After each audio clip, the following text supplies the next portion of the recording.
Advanced courses తో పాటు first year నుండే campus recruitment training leading companies లో 13,000 plus placements with 13.5 lakhs highest package. ఇప్పుడు ఈ ఇండస్ వాటర్ నదీ జలాల మనం అగ్రిమెంట్ రద్దు చేసుకున్నాం కదా, 65 ఏళ్ళ అగ్రిమెంట్. మీరు డైరెక్ట్గా యుద్ధాన్ని మీరు ప్రకటించినట్టుగా మేము భావిస్తున్నాము. మేము 130 అణ్వాయుధాలు మీ పైన మేము ఈ ప్రదర్శన కాదు మీకు ఎక్కువ పెట్టాము, మీకు మమ్మల్ని తట్టుకునే శక్తి లేదని పాకిస్తాన్ అంటుంది కదా. మనం దీన్ని ఎలా చూడాలి? మనకున్న పవర్ ఏంటి? అంటే మనకి భౌగోళికంగానే మనకు ఆ రకమైన ఒక అడ్వాంటేజ్ ఉంది కదా. మనం ఆ పరిస్థితుల్ని చూస్తే, జాగ్రత్తగా మ్యాప్లు చూస్తే మనం ఉన్నత స్థాయిలో మనం ఉన్నాం. ఎక్కడి నుంచి అయితే నదులు ప్రవహిస్తున్నాయో అది భారత ఖండంలో ఉన్నది, భారతదేశంలో ఉన్నది.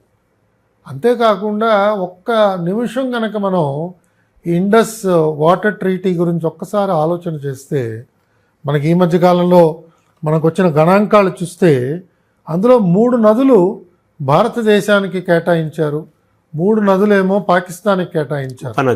ఉపనదులు సట్లెజ్, బియాసు, రవి ఈ 3 నదులు భారతదేశానికి వినియోగించుకోమని చెప్పారు. చెనాబ్, జేలము, ఇండస్ పాకిస్తాన్ వినియోగించుకోవచ్చు అని చెప్పి తీర్మానం అయింది. ఈ తీర్మానం వెనకాల చూస్తే మనం 33 MAF అంటే మిలియన్ ఏకర్ ఫీట్, అంటే 1 మిలియన్ ఏకర్ ఫీట్ లెక్క ఎంత అంటే 3,25,851 మిలియన్ గ్యాలన్స్. అంత నీరు అంటే భారతదేశం ఎంత వినియోగించవచ్చో దానికి 2 ఇంతలు పాకిస్తాన్ దేశానికి ఈ ఇండస్ వాటర్ ట్రీటీ కింద ఒప్పందం మనం కుదుర్చుకున్నాం. ఆ రోజుల్లో వరల్డ్ బ్యాంక్ మధ్యలో ఉంది, మధ్యవర్తిత్వం ఆ రోజుల్లో వరల్డ్ బ్యాంక్ చేసింది. యాయా ఖాన్ గారేమో అక్కడ ప్రెసిడెంట్గా ఉన్నారు, జవహర్లాల్ నెహ్రూ గారు ఇక్కడ ప్రధానమంత్రిగా ఉన్నారు. ఇది చేసుకున్న ఒప్పందం. నెహ్రూ గారు కూడా ఈ పర్చేజ్డ్ అగ్రిమెంట్ అన్నాడు ఆయన. ఈ పర్చేజ్ అగ్రిమెంట్ 2 రకాలుగా అండి. ఒకటి ఇంత నీరు ఇవ్వటము, 2 ప్రతి సంవత్సరం కూడా కొన్ని వేల కిలోల బంగారం వాళ్ళకి ఇచ్చి వాళ్ళ దేశంలో కెనాల్స్ తవ్వుకోవడానికి భారతదేశం పెట్టుబడి పెట్టాలటండి ఈ అగ్రిమెంట్ ప్రకారంగా. అంటే వినియోగం చేసుకునే సామర్థ్యం లేని దేశానికి నీరు ఇవ్వడమే కాకుండా వాడి సామర్థ్యాన్ని పెంచడానికి మనమే తోడ్పడాలి. మరి ప్రత్యుపకారంగా ఆ దేశం ఏం చేసింది భారతదేశానికి అంటే అది ఏం కనిపించట్లేదు. ఈ విధంగా దౌత్యపరంగా, ఆర్థికంగా విశేషమైన నష్టాన్ని భారతదేశం చవిచూసింది. కానీ దీని మీద ఎప్పుడూ దృష్టి లేదు. మన వాళ్ళందరం కూడా మనకంతా దేశంలో రాజకీయాలు సరిపోతున్నాయి, దేశంలో సినిమాలు సరిపోతున్నాయి, దేశంలో క్రికెట్ మ్యాచ్లు సరిపోతున్నాయి. మనకి ఇలాంటి వాటి మీద దృష్టి పెట్టడానికి సమయం లేదు. ఇవాళ నాయకులను చెప్పుకుంటున్న పెద్దవాళ్ళందరూ కూడా కొంత బుద్ధి తెచ్చుకుని కూర్చుని ఇవన్నీ జాగ్రత్తగా చదివితే ఇవన్నీ చారిత్రాత్మక తప్పిదాలు. ఈ తప్పిదాలన్నీ మనం చేసి ఇవాళ పాకిస్తాన్ దేశం మనం చెప్పినట్టుగా వినాలి అని అనుకుంటే ఎలా వింటుంది అది?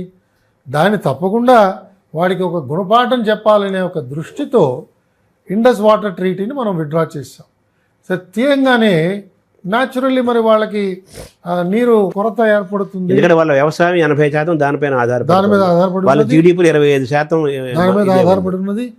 వ్యవసాయము, మంచినీరు దీని మీద ఆధారపడి ఉన్నది ఒకటి. 2 మనం ఈ నిర్బంధాన్ని ఎప్పుడు తొలగిస్తున్నాము, ఎప్పుడు అక్కడ ప్రవాహాన్ని పెంచుతాము, ఎప్పుడు అక్కడ వరదలు సృష్టించగలుగుతాము, ఇదంతా మన చేతుల్లో ఉన్నది. మనం చూస్తున్నాం. ఇది చాలా సినిమాల్లో కూడా ఒక చిన్న ట్రిక్స్ లాగా మనం చూపిస్తుంటారు. ఉన్నట్టుండి పెద్ద పెద్ద నీరు కట్టడాలని కనుక తొలగిస్తే ఒక్కసారి కనుక ఆ ప్రవాహంలో జనాభా కొట్టుకుపోయే ప్రమాదం కూడా ఉన్నది. కాబట్టి పాకిస్తాన్ని ఇవాళ చాలా ముచ్చట వేస్తున్న అంశం ఏమిటంటేనండి, సోషల్ మీడియాలో సామాన్య ప్రజలు కూడా వార్ స్ట్రాటజీ గురించి చెప్తున్నారు భారతదేశానికి. అయ్యా నువ్వు యుద్ధాన్ని ఈ విధంగా ప్రకటించు, ఈ విధంగా యుద్ధం నడిపించు అని ఒక క్లాస్ రూమ్లో లెక్చర్ తీసుకున్నట్టుగా మనకి ఇవాళ యూట్యూబ్లో వీడియోస్ వస్తున్నాయి. నేను చూశాను, ఒక యాహ్యా ఖాన్ అని చెప్పి ఒక బీహార్లో కోచింగ్ ఇన్స్టిట్యూట్ నడిపిస్తున్న ఒక అధ్యాపకుడు ఆయన ఒక అద్భుతమైన వీడియో చేసి దాంట్లో ఏ విధంగా పాకిస్తాన్ని కట్టడి చేయాలి చూపిస్తున్నాడు. కాబట్టి ఈ విధంగా భారతదేశం ఎన్ని రకాలుగా పాకిస్తాన్ని శిక్షించచ్చో ఆ దేశానికి అంతు చిక్కట్లేదు. అందుకే వాళ్ళు తీవ్రమైన ఆందోళనలో ఏదేదో పిచ్చిగా మాట్లాడుతున్నారు. ఇన్ని సంవత్సరాల నుంచి మనం చూస్తున్నాం, ఉక్రెయిన్ వార్ జరుగుతోంది, 3 సంవత్సరాలు దాటింది, ఒక్క అణ్వాయుధం కూడా వాడలేదు. రష్యా దగ్గర ఉన్నాయి, కొంతవరకు నాటో దేశాల దగ్గర వాటి దగ్గర ఉన్నాయి, ఎవరు వాడలేదు. కాబట్టి ప్రపంచ దేశాలన్నీ కూడా ఇవాళ హిరోషిమా నాగసాకి తర్వాత ఎవరు కూడా ఆటమిక్ వెపన్స్ వాడటానికి ఎవరు సిద్ధంగా లేరు. ఊరికే ఉన్నాయని చెప్పుకోవటమే. నాకు తెలుసు పాకిస్తాన్ దేశంలో ఉన్న వెర్రితనం వల్ల ఇలాంటిది ఏదైనా ఒక ప్రయోగం జరిగితే ఎవరు దానికి అడ్డొస్తారు అనే వాదన కూడా మనం అనుకోవచ్చు. కానీ వాళ్ళలో వాళ్ళకి ఎంత ఐక్యత ఉన్నది, ఎలాంటి అంతర్గత శత్రుత్వం ఉన్నది మనకి ఇవాళ తెలియటం లేదు. మనం చదువుతున్నది కూడా ఇవాళ పేపర్లో ఏమిటంటే ఆ ప్రధానమంత్రి మాటకి విలువ లేదు. ఆ దేశంలో ఇవాళ ఉన్న ఆ ఆర్మీ చీఫ్ అతను ఎక్కడికి వెళ్ళిపోయాడో తెలియటం లేదు. గత 3 రోజుల నుంచి అతను అక్కడ ఆచూకీ లేదు. కాబట్టి అతి బలహీనమైన పరిస్థితిలో ఉన్న దేశాన్ని ఇవాళ వెనకేసుకొస్తున్న రాజకీయ నాయకుల్ని మనం ముందు దండించాలి, శిక్షించాలి, నిందించాలి. సుమన్ టీవీలో మీ పర్సనల్ అండ్ బిజినెస్ ప్రమోషన్స్ కోసం కింది నెంబర్కి కాంటాక్ట్ చేయండి.